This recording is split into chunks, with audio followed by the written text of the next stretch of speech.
وسلم وبارك على فمن تشهد الرحمن الرحيم والصلاة والسلام على أشرف الأنبياء سيدنا محمد وعلى آله وصحبه والدا ونحله من الجوار بطيبة ونرجوه سرا سواك المجرد والوالدين كفر بجا ذريات ومنحهم ستر الجنة جميلا معبدا وشيوعه خائبة ولا قليل لمن كان ومعصوم أولا وكتب لك المسلمين مع فجلها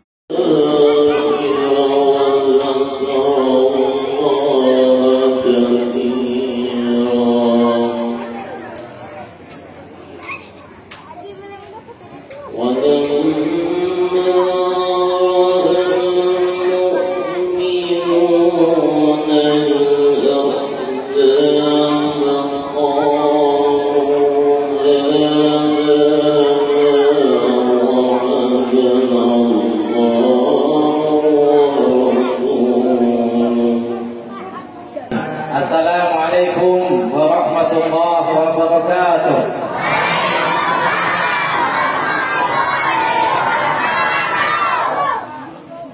Dilanjutkan kembali. Kita kumpul di Masjid Nurul Iman karena kita cinta kepada baginda Rasulullah Sallallahu Alaihi Wasallam. Seorang suami cinta kepada istrinya, tentunya apa keinginan istri akan dipenuhinya. Ya apa tidak, Bu? Ibu ingin minta dibelikan baju oleh suami, mau Pak dibelikan? Mau. Ibu ketika pengen minta dibelikan jilbab, dibelikan oleh suami. Ibu ketika pengen punya rumah, dibelikan oleh suami. Ibu pengen punya mobil, dibelikan oleh suami. Mana ada duitnya? Ibu pengen minta dibelikan gelang satuan, dibelikan suami kalau ada duitnya. Begitu pula sebaliknya, ketika istri mencintai suami, istri akan selalu memberikan yang terbaik kepada suaminya. Suami pulang kerja minta dipijitin, mau nggak, Bu? Mau. Istri menyiapkan makanan yang paling enak di rumah ketika suami pulang kerja, siap apa tidak, Bu? Demi suami. Suami pengen kawin lagi, mau tidak, Bu? Oh, tidak. Kalau mau juga. Ada kisah. Ini kisah nih. Laki uring-uringan, ada tapi hakon begawi. Ada tapi mau kerja, berangkat kantor malas, mencari ikan malas, ke ladang juga agak malas-malasan, padahal kelihatan sehat saja. Kenapa suami nih kata sang istri? Nah, didekatilah kamu. Kenapa kamu tidak mau kerja? Kok uring-uringan saja di rumah? Begini deh, sebetulnya berat hatiku nih untuk menyampaikan kepada Adinda. Namun apa boleh dikata karena Adinda bertanya, saya sampaikan saja. Saya yang ajar yang sudah lama belum tersampaikan. Sampaikanlah wahai suami tercinta, kata istri. Apapun ajar itu, istri tetap selalu setia akan mengabulkan nazar akanda suami. Nah, ini. Kalau begitu balik ya, ujar suami begini ding, nazar ini sudah lama terpendam. Aku tuh sebetulnya hendak menambah lagi sikung. Hendak menambah lagi, rupanya si laki ini tadi nih, ajarnya orang kaya itu aja bini, kenapa pian bang? Kata bapak dari sejak dulu tunjuk presiden ini, tinggal tunjuk aja pian. Kalau kaya itu nih bahasanya lawan nih. Nah demi pian sehat kembali, mau mendengar tinggal tunjuk aja. Ujar si bini tadi nih, senangnya bukan main hati laki. Nah akhirnya Pak, sang istri pergi ke belakang rumah ke dapur, mengasah mantau yang sangat tajam. Biasa Pak, biasa. Mengirim suami ke belakang rumahnya, apa digawi oleh bini? Kenapa ya? Mengasah parang satu-satu tajaman untuk lelaki nih. Ulun tadi kepada lawan pian bangai. Kalau pian hendak kawin lagi, memenuhi ngajar pian, tinggal tunjuk pian. Tinggal tunjuknya, maksudnya yang ulun tatak gitu nah. Cari bini. Coba itu lelaki ini. Ada sang, tinggal tunjuk saja. Nah, kisahnya ada dua laki bini itu. Kisah laki bini ya dulu. Jadi ujar laki, ini sudah beberapa sekian bulan lagi anaknya begini, mencari akal siapa menemukan bini. Lalu pada lalu ini danger. Aku ini tadi berdapat dengan paranormal. Dilihatnya telapak tangan punya. Di dalam telapak tangan punya ada jari-jari yang kayaknya ada bakat begini dua. Ya. Siapa mau pendapat kambing? Oh, nanti itulah bang jari. Ulun kan bang kemarin ada juga pendapat paranormal. Ujar paranormal, telapak pian nih buai jari. Ada bakat kesan membunuh nih. Oh, kenapa lagi? Sama paranormal kebaca ada jadi yang buai. Alhamdulillah. Satu saja lah bulan cukup. Inggih jariku. Ya Bapak, cukup berapa satu? Bapak Ibu hadirin sekalian yang dirahmati oleh Allah Subhanahu wa taala. Kita cinta kepada baginda Rasulullah sallallahu alaihi wasallam. Rasulullah sallallahu alaihi wasallam dilahirkan ke alam dunia ini pada tanggal 12 Rabiul Awal. Pada malam Senin. Malam Senin adalah malam yang paling afdol di antara bulan-bulan yang ada dan di antara hari-hari yang ada dan juga di antara malam-malam yang ada. Jadi malam yang paling afdol adalah malam 12 Rabiul Awal, yaitu malam kelahiran Nabi Muhammad sallallahu alaihi wasallam. Malam yang paling afdol adalah yang disebut dengan malam Nuzulul Quran. Yang diturunkan oleh Allah Subhanahu wa taala Al-Qur'an pada tanggal 17 Ramadan. Dan malam yang utama yang ketiga adalah malam Sayyidul Ayyam, yaitu Yaumul Jum'at. Maka malam Jumat kita sering baca surah Yasin, baca tahlil, kemudian baca surah Kahfi dan lain sebagainya. Maka oleh orang kampung jadi jarang berjalanan hari Jumat, karena termasuk malam yang afdol. Malam yang keempat adalah malam ketika peristiwa Isra dan Mi'raj Nabi Muhammad sallallahu alaihi wasallam pada tanggal 27 Rajab. Di malam yang utama adalah malam kelahiran baginda Rasulullah sallallahu alaihi wasallam. Di dalam sebuah hadis diriwayatkan bahwa Sayyidina Umar bin Khattab radhiyallahu anhu. Kenal beliau? Kenal Bu? Kenal Bapak? Dengan Umar bin Khattab. Belum kenal Pak. Tapi kita dengar cerita sejarah Umar bin Khattab, khalifah yang kedua sesudah Sayyiduna Abu Bakar As-Siddiq. Khalifah Umar bin Khattab juga menantu baginda Rasulullah sallallahu alaihi wasallam, dan Khalifah Umar bin Khattab salah satu di antara 10 sahabat yang dijamin oleh Allah Subhanahu wa taala masuk surga, pernah berkata, "Man azzama Maulidan Nabi sallallahu alaihi wasallam faqad ahya al-Islam." Barang siapa yang mengagungkan, memuliakan, dia dalam keadaan berbahagia dengan kelahiran Nabi Muhammad sallallahu alaihi wasallam, maka orang tersebut termasuk mensyiarkan Islam. Nah, sama seperti kita mengadakan acara Maulid Nabi pada siang ini. Kita mengingat, mengenang kembali peristiwa kelahiran Nabi Muhammad sallallahu alaihi wasallam. Kemudian diisi dengan pembacaan syair-syair Maulid Al-Habasyi, diisi dengan pembacaan ayat-ayat suci Al-Quran, diisi dengan penyampaian hadis-hadis dari baginda Rasul Sallallahu Alaihi Wasallam. Kemudian disampaikan tausiah, boleh ditutup dengan acara doa plus makan dan minum. Ujar Syekhuna Yai Haji Hasyim Asy'ari, pendiri Nahdlatul Ulama, pendiri NU, pendiri Pondok Pesantren Tebuireng, aliran Ahlus Sunnah wal Jamaah, bermazhab Imam Syafi'i. Di dalam kitab Tanbihatul Wajibat mengatakan bahwa barang siapa yang memperingati hari-hari besar Islam, apakah itu Maulid Nabi, Isra Mi'raj, Tahun Baru Hijriah dan lain sebagainya, hukumnya sunnah. Nah, iya, kita ada dasarnya tuh. Apa dasarnya aja? Kiai Hasyim Asy'ari itu kamu sudah ada menyampaikan, pendiri Nahdlatul Ulama. Cuma dengan catatan tadi, kadang boleh diisi dengan dangdutan, kadang boleh diisi dengan joget-jogetan. Nah, tapi diisi dengan seperti yang kita laksanakan pada siang ini. Kemudian yang kedua, Sayyiduna Khalifah yang keempat, Sayyidina Ali bin Abi Thalib.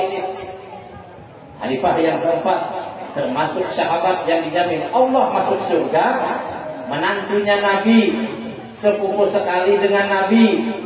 Kemudian juga sahabat Nabi sejak kecil, pernah berkata, man azama maulidan Nabi sallallahu alaihi wasallam la yahruzu minad dunya illa bil iman. Orang yang cinta, senang, bahagia dengan kelahiran Nabi Muhammad sallallahu alaihi wasallam, maka Allah tidak akan mewafatkannya, tidak akan mematikannya, tidak akan memisahkannya dari alam dunia ini, kecuali hatinya tetap dalam keadaan iman. Nah, alhamdulillah. Ini ada sebuah riwayat, yang bernama Abu Lahab, yang dikenal dengan Abu Uzza atau Abu Azza bin Abdul Muttalib, yaitu salah satu paman dari Nabi Sallallahu Alaihi Wasallam. Ketika Nabi kita Muhammad Sallallahu Alaihi Wasallam dilahirkan, budak Abu Lahab yang bernama Shuaibah bergegas-gegas datang ke rumahnya Abu Lahab, menyampaikan, wahai Abu Lahab, telah lahir ke dunia ini keponakanmu dari ayahnya yang bernama Abdullah, dari ibunya yang bernama Aminah, seorang laki-laki yang gagah, cantik, bagus, rupawan. Senang bukan main Abu Lahab ketika menerima kabar berita dari Shuaibah budaknya bahwa telah lahir keponakannya. Di dalam sebuah riwayat singkat cerita, Abu Lahab, kenal Abu Lahab? Kenal? Iya. Kalau Anda kenal Abu Lahab, baca surah yang keempat dari yang terakhir. Tabbat yada Abi Lahab wa tab, ma aghna anhu maluhu wa ma kasab, sayasla naran dhata lahab, wa imra'atuhu hammalatal hatab, fi jidha hablum min masad. Nah, yang baca itu baca artinya cerita Abu Lahab dimasukkan oleh Allah Subhanahu wa taala ke dalam neraka bersama istrinya, dan bahkan Abu Lahab dan istrinya dijadikan kayu bakar di dalam api neraka. Tapi apa? Karena pada saat kelahiran Nabi kita Muhammad Sallallahu Alaihi Wasallam, Abu Lahab senang bahagianya bukan main, disampaikan oleh Shuaibah. Shuaibah pada saat itu langsung dimerdekakan oleh Abu Lahab. Hai Shuaibah, karena engkau telah menceritakan kelahiran keponakanmu, kamu mulai saat ini bebas kemana saja. Satu. Yang kedua, Abu Lahab lantaran senang bukan main, setiap hari Senin, setiap malam Senin, satu hari dapat dispensasi. Bahasa kita tuh kalau belanja di mall dapat diskon, dapat keringanan dari Allah Subhanahu wa taala. Menurut riwayat, dari sela-sela jari Abu Lahab memancar air, dari air itu bisa diminum oleh Abu Lahab. Tapi besoknya Selasa, Rabu, Kamis, Jumat, Sabtu masuk lagi ke dalam neraka. Senin, malam Senin diberi lagi dispensasi oleh Allah Subhanahu wa Ta'ala. Terus begitu. Itu cuma senang, bukan main. Apalagi kita yang hadir pada saat ini. Kita tidak pernah ketemu Nabi, kita tidak pernah melihat wajah Nabi, kita tidak pernah mendengar bagaimana suara Nabi. Pernah belum? Kita tidak pernah bagaimana Nabi cara bersolat, tidak pernah. Tapi kita pada saat ini beriman, yakin, percaya dengan baginda Rasulullah Sallallahu Alaihi Wasallam. Aminu biwalam yabawni. Diriwayatkan bahwa mereka yang tidak pernah ketemu Nabi, tidak pernah melihat Nabi, tidak pernah mendengar bagaimana bicara Nabi, tidak pernah bagaimana cara berjalan Nabi dan sebagainya, tapi mereka beriman. Biwalam yabawni, walaupun mereka tidak pernah melihatku, ujar Nabi, mereka di surga nanti akan diberikan dengan sebuah kenikmatan yang disebut dengan telaga haud. Apa itu telaga haud? Kalau ada air susu di sini, telaga haud itu airnya lebih putih dari susu. Kalau ada bau minyak wangi yang paling harum pada saat ini dikenal, bau kasturi, lebih harum airnya itu dari bau kasturi. Dan barang siapa yang minum di telaga haud, dia tidak akan pernah merasa haus selama-lamanya. Nah, ini utama. Alhamdulillah. Wa syukuri. Nah, kalau kita cinta kepada Rasul, maka rajin-rajinlah menyebut nama baginda Rasul. Di antaranya dengan banyak membaca sholawat. Man ahabba syai'an fa'aktsaru min zikrihi. Barang siapa yang senang cinta terhadap sesuatu, maka dia sering pasti menyebut-nyebut namanya. Kita suka punya HP Android, suka buka WA pasti tiap hari siang malam. Kalau tidak buka WA rasanya hati sedih, hati gelisah. Kalau kita cinta kepada Facebook, biasanya kita buka Facebook dulu. Kalau kita cinta kepada pacar, lalu sering nelpon pacar WA. Kalau punya pacar. Kalau punya kekasih ditinggalkan oleh suami baru 1 bulan rindu, bukan yang siang malam sering nelpon suami, bila yang boleh yang. Itu tandanya memang cinta rindu. Kalau kita cinta rindu kepada baginda Rasul, rancak sering-seringlah membaca sholawat. Wah, yo, kita baca sholawat lagi, siap? Kisah sang Rasul, bisa? Ayo sama-sama. Kisah sang Rasul yang menyedihkan. Berusaha berpindahan Ustaz lah. Ya, sama-sama aja. Rohatil. Siap? Ayo siap. Rohatil adyamu tashdu binayahil maulidi wa barikun min ma'ali ahmadi rahatil adyamu tashdu fi layalil maulidi wa barikun nuri yabdu min ma'ali ahmadi wa barikun nuri yabdu min ma'ali ahmadi wa barikun nuri yabdu min ma'ali ahmadi fi layalil maulidi fi layalil maulidi. Lanjut bahasa Indonesianya. Abdullah nama ayahnya, Aminah ibundanya,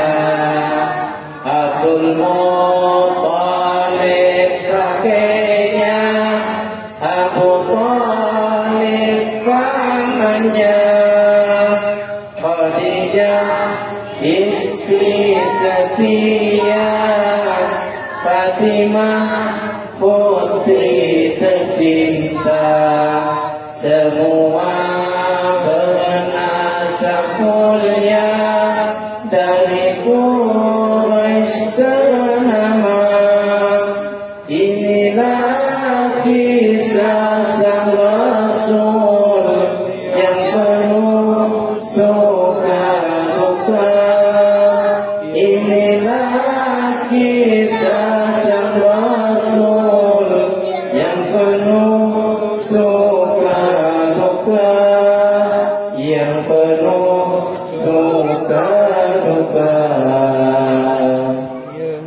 Nanti lanjutkan panjang lagi, Bapak yang terhafal. Bapak Ibu hadirin sekalian yang dirahmati oleh Allah Subhanahu wa taala. Dari syair kisah sang Rasul tadi, di dalamnya sudah mengandung peristiwa bagaimana kelahiran baginda Rasulullah sallallahu alaihi wasallam. Bagaimana keluarga baginda Rasulullah sallallahu alaihi wasallam. Ketika Nabi kita Muhammad sallallahu alaihi wasallam sebelum dilahirkan ke alam dunia ini, Allah Subhanahu wa taala sudah tunjukkan, bahkan Allah telah berikan sinyal akan lahir seorang nabi dan rasul pilihan. Wa ma arsalnaka illa rahmatan lil alamin. Ya Allah, bahwa ketika Nabi sallallahu alaihi wasallam dilahirkan ke alam dunia ini diutus untuk semesta alam.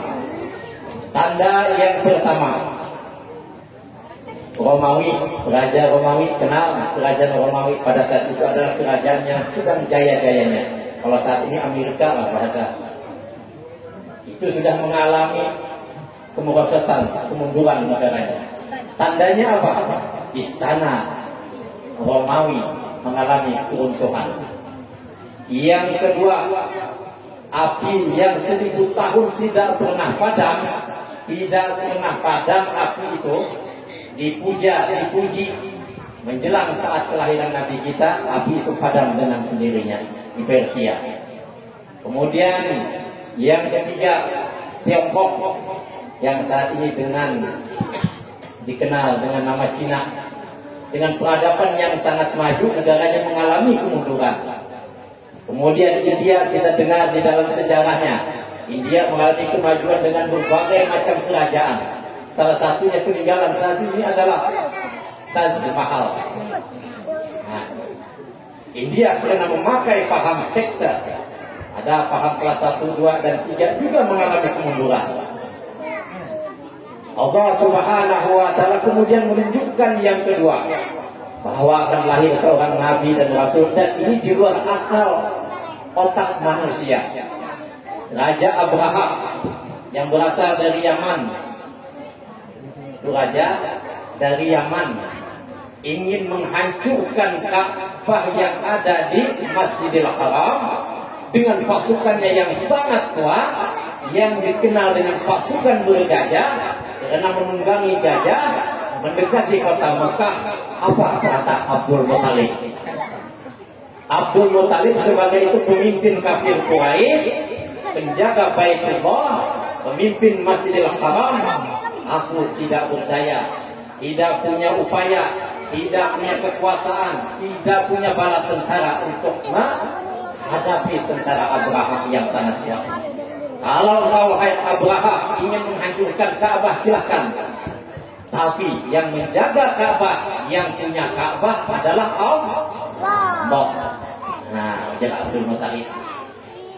Ketika tentara Abraha sudah mendekat, hampir anggap saja kurang lebih 2-3 km mendekati Masjidil Haram, Allah Subhanahu wa taala dengan kekuasaannya, dengan maha agungnya, dengan maha mulianya, datang burung ababil yang jumlahnya ribuan banyaknya, dengan membawa batu yang sangat panas, kemudian dijatuhkan kepada pasukan tentara Abraha. Akhirnya tentara Abraha mati seperti daun yang dimakan ulat, kering korontak.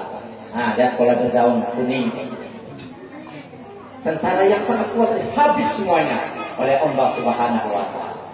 Kita pikir kita malah tidak bisa diakal, tapi Allah Subhanahu wa taala yang punya kuasa. Allah datangkan burung ababil, maka Ka'bah sampai saat ini tetap berdiri kokoh dan megah di Masjidil Haram. Alhamdulillah. Nah, ini yang ke berapa? Yang kedua. Yang ketiga, bukti bahwa Nabi dan Rasul, yaitu Nabiullah Muhammad SAW akan dilahirkan ke dunia ini Biasanya kalau di kota Mekah Al-Mukarramah yang biasa berhaji umrah, kalau malam itu kami toko-toko mal buka sampai tengah malam. Sama dulu juga begitu, karena pada malam hari itu suasana memang dingin, tidak panas. Tapi kalau siang hari lebih panas daripada kita saat ini. Pada malam hari saat menjelang kelahiran Nabi Muhammad SAW, malam kota Mekah dalam keadaan tenang, dalam keadaan damai, tidak panas, tidak ada hiruk pikuk. Begitu juga pada siang harinya, yang mestinya panas, adem, ayam, sejuk cuacanya. Bapak Ibu hadirin sekalian yang dirahmati oleh Allah Subhanahu wa taala. Jam berapa sudah nih? Sudah melihat jam? Lanjut? Lanjut. Ya.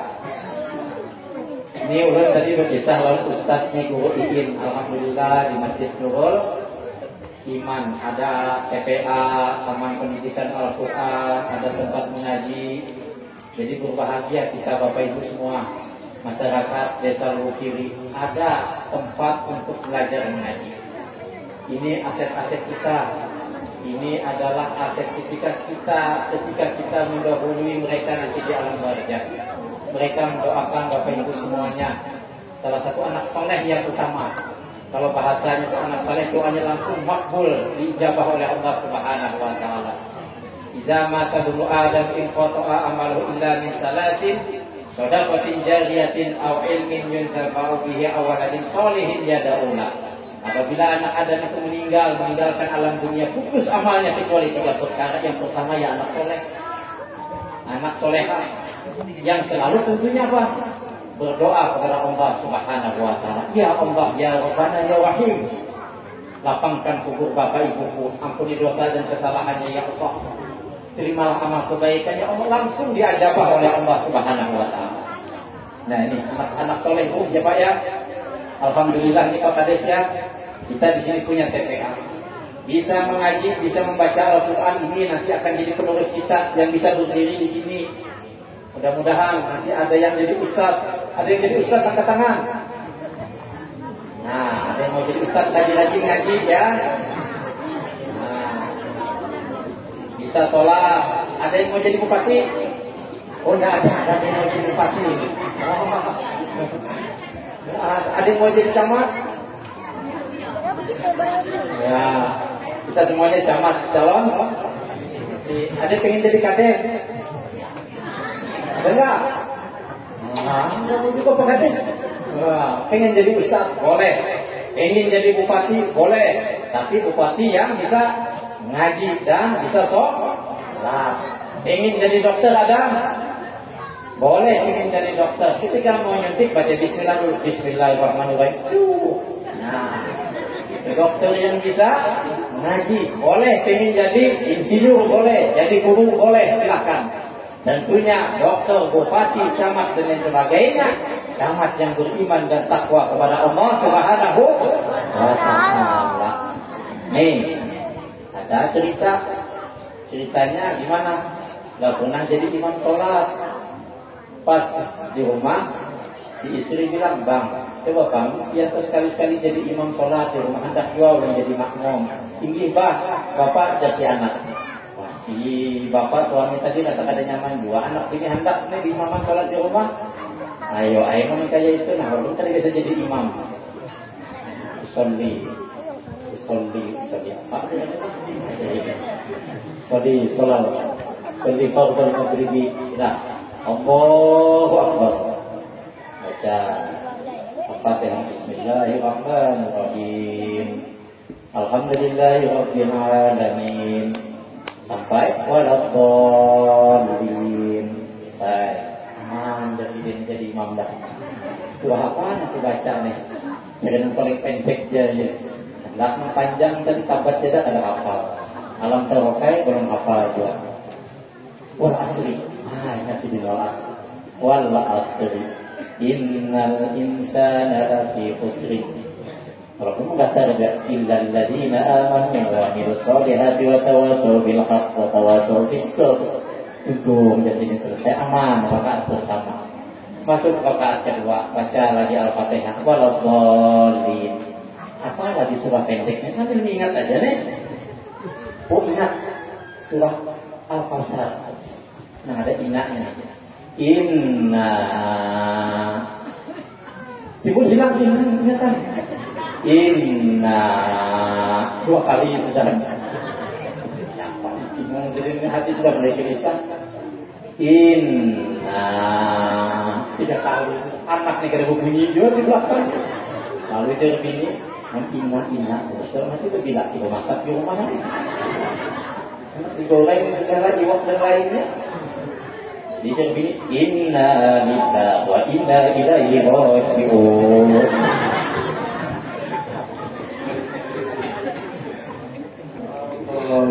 Ya. Sebujurnya ingat lillahi itu surah Al-Quran aja Ustaz lah. Iya. Ya, itu tadi. Ini lain lagi biasanya imam boleh umrah. Nah, kayaknya kalau di kampung kalau bila ada umrah tempat luar biasa, biasanya lah ambil akwah cari, ambil berkah aja. Nah, udah datang Mekah itu tanah suci. Pas beli kampung, di kampung tadi suruh jadi imam. Jadi imam sholat doa sampai di masjid. Nah, ini pegamis masjid ini datang umrah tadi ini. Ada bagian kan, ambil akwah lah, ambil berkah ya jadi imam gitu. Nah, yuk pas jadi imam sedini sama tadi usolli fardhu isya raka'atin imaman lillahi ta'ala Allahu akbar. Nah, baca Al-Fatihah Alhamdulillahirabbil alamin. Nah, ada dua gaya masih hafal sedikit sih. Ar-Rahmanir Rahim Malik Yaumiddin. Ingat sedikit suara di sekarang. Waladdallin. Amin. Baca surah apa aja sedikit. Jadi pas waktu di Mekah sering dia terus. Bismillahirrahmanirrahim. Ara'aita alladhi yukadzibu bid-din fadzalika alladhi yad'u al-yatim ولا يحض على طعام المسكين فويل للمصلين الذين أنعمت عليهم غير